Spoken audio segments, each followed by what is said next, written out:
My name is Mathew Nakitare, and I'm sitting here with Dr. Pendred Noyce to talk about her latest book, Lost in Lexicon. So, tell me, Penny, how did you come to write Lost in Lexicon? I wrote it for my son Damien for his birthday because we always loved doing logic puzzles and word games together, and I thought it would be fun to create an adventure story that included a lot of puzzles. Huh. So, what was the process of writing this book? I didn't really have a plan before I began. I discovered it as I went along. Once I had my characters, Ivan and Daphne, and knew that they were going into a magical land through a barn cupola, then things just unfolded. I wanted to include some concepts that were common in middle school and invent villages about them, and I created a whole story and mystery about that. Mm-hmm. So tell me, what's the story about? Well, cousins Ivan and Daphne, who are 13 years old, are visiting their great-aunt Adelaide, and they get bored because she doesn't allow any kinds of electronics in her house. So she sends them on a treasure hunt into another world.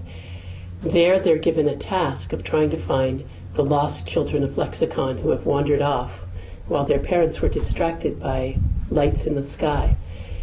The kids have to go from town to town, solving all kinds of problems in mathematics and language in order to collect clues.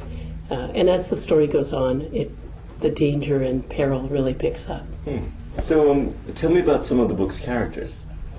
Besides Ivan and Daphne, some of my favorites are the Mistress of Metaphor, the Talking Thesaurus, Bran, who goes with Ivan and Daphne on their journey into the Land of Night, the Little Poetry Master, Mr. Prosaic, who can't write poetry for the life of him, and many others. I like to let kids figure out for themselves who are the villains, but I would say that in Lexicon, it's important not just to listen to what people say, but really to think for yourself, to figure out if what they're saying makes sense. And so who is the audience for the book? I wrote it for a 9 to 13-year-old audience. I've had kids from 3rd through 8th grade read it and enjoy it, and also a lot of adults really enjoy it. I like to think of it as a family book, one that it would be fun for families to read together. What are some other things you did before writing? Actually, I'm a doctor. I'm an internist. I haven't practiced since Damien was born, but I did that for many years. And in the past 15 or so years, I've worked with a family foundation on math and science education. I imagine you have a website. Oh, I do. My website is www.lostinlexicon.com. It's fun to visit because it has games, it has a journey through lexicon, it has little snapshots of all the characters, and it also has connections to a couple of blogs. Daphne writes a blog about interesting words, and Ivan writes a blog about interesting number problems. So if we wanted to find the book, can we find it on your website? Yes, you can find it on the website. You can find it on Amazon and BarnesandNoble.com, and it's all over in the U.S. and probably Canada. Great. Do you have any plans about what to write next?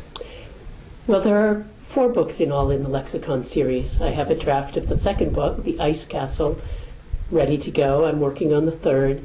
And I'm also writing a book for older kids called The Beechwood Flute that I'm hoping will come out in the next couple of years. Great. Well, thank you so much, Penny.